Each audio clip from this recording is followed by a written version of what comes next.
Joyce James. Joyce is really a premier person nationally. She's made the rounds and I know is leaving here to go to a major conference this afternoon, so we're very fortunate to have her this morning. She is the Deputy Commissioner for Texas Department of Family and Protective Services, which is like DIFAS. Ms. James has received national recognition as the founder of HOPE, Helping Our People Excel, a community initiative addressing the issue of overrepresentation of African American children in DFPS. She has influenced Child Protective Services to take a close look at policies and practices that may contribute to the disproportionality of African American children in the system. Ms. James has received numerous awards, including the Betty Rosenbaum Award presented to a public child welfare leader who has demonstrated a commitment to advancing child welfare issues on behalf of children and families.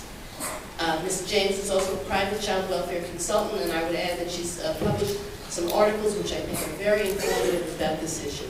So, Ms. James.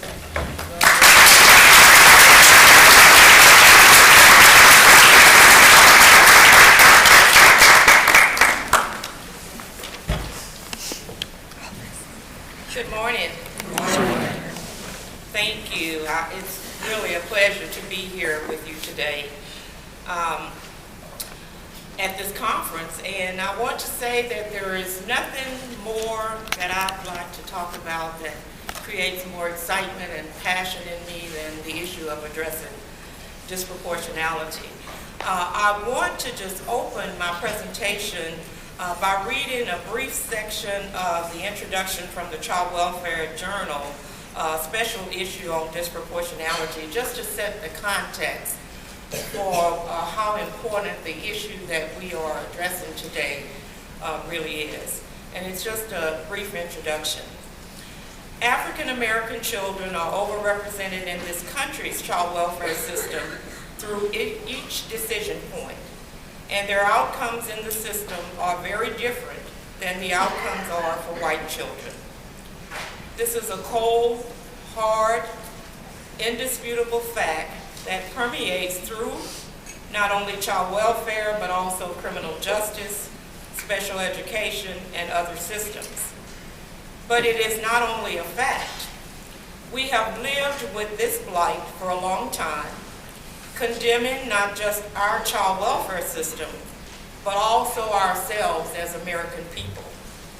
Its impact is immeasurable on all of us, on children not recognized as abused and not removed from their homes in which they suffer, on workers who live with disproportionality, and as the People's Institute would say, and wittingly or unwittingly foster its continuation, on administrators struggling with and suffering under institutionalized racism, on communities and institutions, on our country that through the omission of effective legislation, it perpetuates the violence of abuse and the violence of racism. And I would encourage you guys to read this journal because the most important message that it brings is that for a long time we have ignored disproportionality because we say we don't know the cause, the factors that contribute to it, and it's just so overwhelming to us that we don't know where to start. But I would propose that we start with the idea of opening our minds to the idea that it could be institutionalized racism. I have been in the social work profession for 30 years, and I want to just speak out today and say that I am appalled at the data for New Jersey. Now I say that, and I follow up with, I'm appalled at the data for African American children and families for this country. Because in every state in the United States, African American children are disproportionately represented in the child welfare system. That phenomenon exists in 10 states for Hispanic families and children.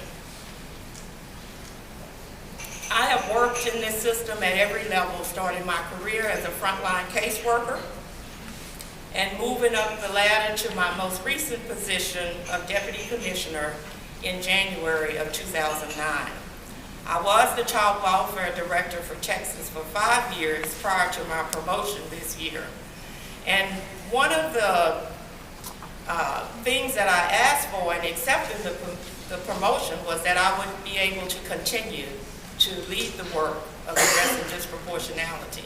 Because I did not want to be the leader that David spoke about, that when you get promoted, then you go on and no one ever hears from you again. You know, my personal commitment to this work is that I intend to stay involved in that work. And I want to tell you that I wasn't always in the place where I am today. But one morning about 14 years ago, when I was a manager at the regional level, I started looking at some region-wide data, and I was really shocked at what I saw because we don't have a history of looking at our data by race and by ethnicity. We may have it somewhere, but we don't analyze it that way, and we don't come together and look at our data together in that manner. And so I realized that in my community, there was a higher rate of African American children in our system compared to their percentage in the general population. And again, this phenomena is called disproportionality. The reality of what was happening created a burning desire within me to really begin to delve deep inside myself and muster up enough courage to begin to ask the questions that I had been plagued with for the previous 16 years. There had to be something wrong with a system where African American children have more placements while in foster care, receive fewer services while in care, have lower high school graduation rates, and leave the system less prepared for adulthood than their Anglo peers. Now, I'm a rational person, and I know that children come into the foster care system due to abuse and neglect. So I calmed myself down and I began to do some research. And I tell you that that's the role that university can play in helping to support this work, is to really help us to do the research. And I know that that is happening all across the country. I began to wonder, what is it that's created so many of my community's children coming into the foster care system? And I continue to struggle with trying to find a response. And again, I finally gained the courage to decide that the work had to begin. And so I usually say, let the work to address disproportionality begin, and let it begin with me. And I'm proud to say that it did begin with me at the regional level in the state of Texas. I made a commitment to openly raise the issue years after I had been working in that field. It wasn't like I suddenly had a revelation. I knew, but I kept quiet. I bet many of you know, but how many of us are willing to stand up and speak out on this issue in hopes that it will make a difference in what we're seeing happen to children, youth, and families in our system? It's been a long journey from my days as a Child Protective Services caseworker and a supervisor in the field. And I want to say that I have loved this work from my first day on the job. And each year, my passion has been fueled both by my experiences within the system as well as my experiences external to the system. Many things have remained vivid in my mind over the years. The faces of the children who made up my first caseload.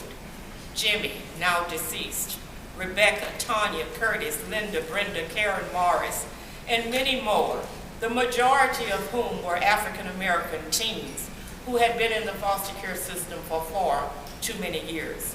Their only sense of family were the older, caring, Black, uneducated foster parents who we say can't be foster parents today, who were faithful in opening their homes and their hearts on holidays and summer breaks for these youth who lived far away from their home communities in residential treatment centers and state schools. Thinking back, I never would have placed my own children in many of those facilities. And my heart ached many times after I dropped them off with strangers far away from their home communities. I remember a young African American mother that I was working with who herself had grown up in foster care, had no family supports. I have a permanent picture painted in my mind of her falling to the ground outside of the courthouse after the judge terminated her rights to her children. And I felt so helpless at that time. But today I wonder if I could have done something different that might have created a different story for that young woman and for her children. I remember the message that African American families did not adopt, and that the majority of those who did express interest just could not meet the guidelines set forth by our agency. My struggle was that I knew there were families who would foster and or adopt some of these children. I lived among them and went to church with them almost my entire life. And I wondered why my colleagues had such a different view of them. I had spoken with some of the families who expressed their frustration with the barriers that our system placed on them. As I moved into supervision, I began to see a bigger picture and to push for change. And I slowly began to challenge the system by getting involved in activities that educated the community about the need for families for African American children. The importance of the role of the community in working with Child Protective Services to address issues related to disproportionality was clear to me many years ago, and I have remained committed to inviting community to the table to collaborate with us in addressing disproportionality in the Texas child welfare system.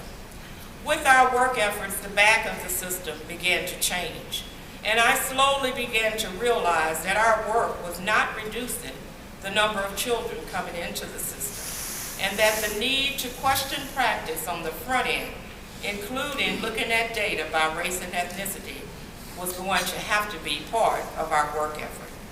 The data would help us raise the questions that were long overdue, like why is it that in our largest county, African American children represent 30% of the population and 77% of the foster care population. I had struggled with similar questions for over 16 years, and I finally felt free to ask why. Again, the front end data was alarming. I realized the importance of data at that point in my career, and I was personally and professionally challenged to question what I was seeing and to dig deeper. And I want to share with you that in our Texas child welfare system, at this time, we pull all data by race and ethnicity. I understand from one of the earlier speakers this morning the importance of the practice model of family team meetings and family group decision making. And I want to tell you that those are effective models in addressing disproportionality. But when we pulled the data on who was being offered a conference, we also had disproportionality in terms of fewer African American families were even being offered to participate in a conference. I worked at the regional level for many years before moving away to Austin, which is where I first came into contact with Casey Family Programs and the People's Institute. And I want to say that with that history behind me related to pulling data, when I went to that workshop, it really had a profound impact on me. It was this workshop that helped me to see more clearly the reasons for disproportionality as we struggled through the discussions on history, on culture, on race, and on institutionalized racism in this country. It was in this workshop that I learned how institutionalized racism contributed to the creation of the systems in place that were taking our children from their families and from their communities. You know, it's easy for us to say that it's a systems problem, but how many times do we take it a step further and recognize that we are the system and we are responsible for the system's response to the children, youth, and families that it serves? I want to say that nothing has remained more vivid in my mind as this workshop. It drove me to new heights in my work, and it fueled my passion to address this issue beyond anything that I'd ever imagined. What was revealed in that workshop has remained vivid, and it has really helped me to own my role in creating a system where disproportionality exists for some groups, and to commit from that day forward to doing my part to change it. And a lot of times when we introduce the idea of disproportionality, white people get really nervous about coming into the room because they think it's all about them. But it's about all of us. and how we contribute to maintaining a system that creates inequities for certain groups. And I own my role in doing that. And in not doing that work for so many years really has given me a greater level of commitment. My vision, as I went back to the region to lead it, was the creation of a one-stop service center after going through that training, recognizing that people were not in their condition and their situation because that's how they wanted to be. And recognizing that the families in the communities that we often remove children from, they want the same thing for their children and families that we want for ours. And that we had to move away from our broad stereotypical thinking about everybody in a certain community is this way or they're that way. I know people who were afraid to go into certain communities whose responsibility was to work with families in those communities. So what kinds of decisions do we make when we fear the very communities that we're charged with working in? So I brought the community in to be a part of our work because what I want us all to recognize is that this is not an issue that the Child Protective Services system owns by itself. We are not solely responsible for disproportionality because the families and children that we see are touched by many other systems and often fail by many other systems before they even come to our attention. And they come from communities that care. And that's where we began our work in the creation of Project Hope, which you heard in the introduction, was to create a one-stop center in a target area of the community. But not just going to the community to create that center, but holding public meetings with the people that lived in the community to hear from them as to what their needs were instead of going in, as we often do as social workers, and saying, we're bringing these services because we believe this is what you need. What we thought that community needed was not at all what they needed. And I'm not going to spend a lot of time talking about what happened there because I'll run out of time and I really needed more than 20 minutes to do this talk. But we eventually ended up creating that one-stop service center, bringing all the child and family serving systems to a community that had no resources. We were removing children from that community. There was no grocery store in that community. There was no gas station. There was no laundromat. None of our services were set up in that community. Often the families had to get on a bus to get to our office, get off 2 blocks from our office and walk the rest of the way.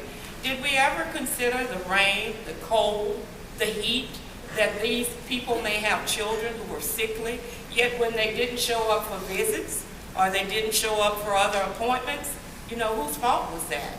And so we began to look internally at us and began to assess what we could do differently to impact the issues that we were seeing. And we came to the conclusion that not only would we ask families to change, but that we would have to take some responsibility for making change in terms of how and where we offer services. And I'm really proud of the fact that Hope stands today. It's a great community resource center. It's brought families in to the point where they primarily run the center now. Young mothers are developing programs for their daughters to try to break some of the cycles that we've seen. And it's just a wonderful, wonderful way to engage the community. In 2004, when I moved to Austin to become the child welfare director, I brought with me that passion from the regional level.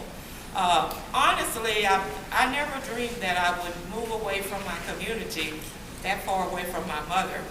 But I felt like I was destined to take the work that we had done at the regional level and to expand that work statewide. And my very first month on the job, I started pulling data because I knew that we had always reported an equitable child welfare system at the state level. When asked, even in legislative hearings, we reported we have a third African American, a third Hispanic, and a third Anglo. Well, what's wrong with that? Until you understand disproportionality, there's nothing wrong with that. To people who are forced to think about that, when African American children made up 12% of the child population in Texas and over 30% of the children in foster care, that's a big deal. There's definitely something wrong with that. And we have come to believe that we can no longer argue about data and about whether or not it's disproportionate or not, but we need to come to a place where we have some outrage and some optimism at the same time. And I want to tell you that your most powerful tool for bringing people to the table around this issue is the data. Before my second month on the job, I was in contact with Casey Family Programs, who's a partner in this work. And we added addressing disproportionality to our state strategy plan.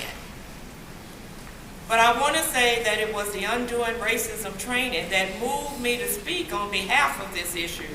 When my third month on the job, our governor issued an order for review of our agency by the Office of Inspector General and made the decision that the entire system should be reformed.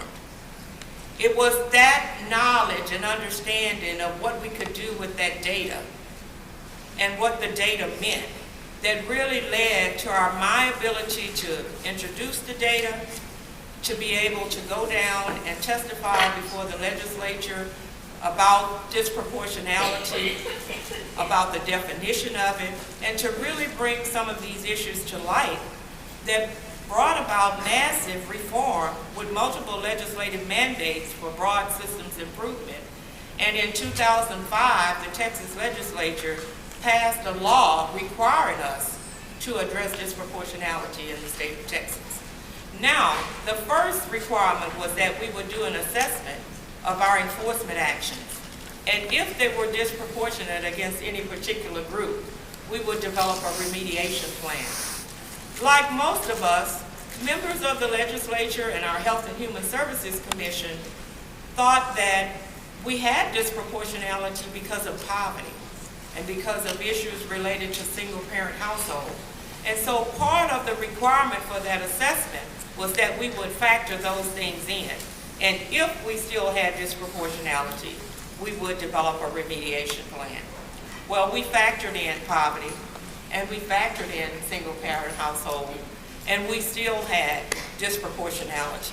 And needless to say, it revealed that the disproportionality was specifically related to African American children and families.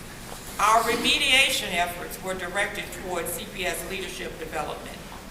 In order to make true systemic change, we knew that our leadership would have to develop new skills, that those skills would have to be taken to our staff, and that we would have to be willing to support the child welfare system in its change process.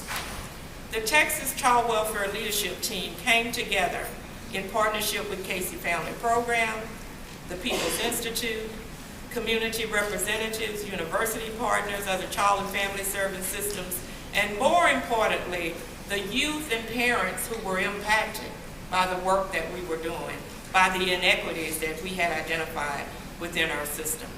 We adopted a vision of children first, protected and connected, and 5 values to guide our work.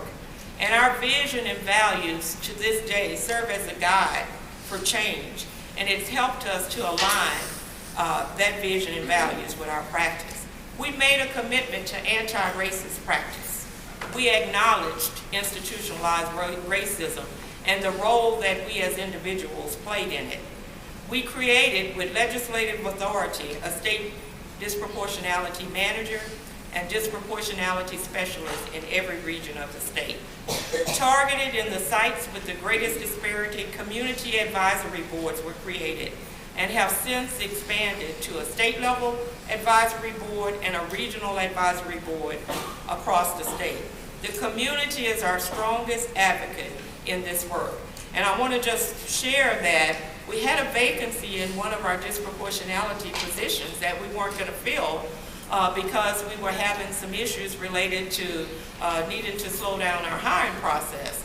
The community came in to have a meeting with myself and other leaders and advocated that we would not let that position go unfilled.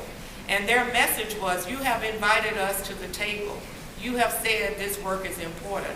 how important is it if you're not going to fill this position? And because of the community, the position was filled. Utilizing Project Hope as a practice model, we have brought together stakeholders from all of the different disciplines. In addition to including parents and youth from the local community in every aspect of our work, we have hired a parent specialist at the state office level, and we have hired former foster care alumni at the state level, as well as in every region of the state, to lead the youth advisory committees and to serve as the voices of parents and youth in our policy and in our practice.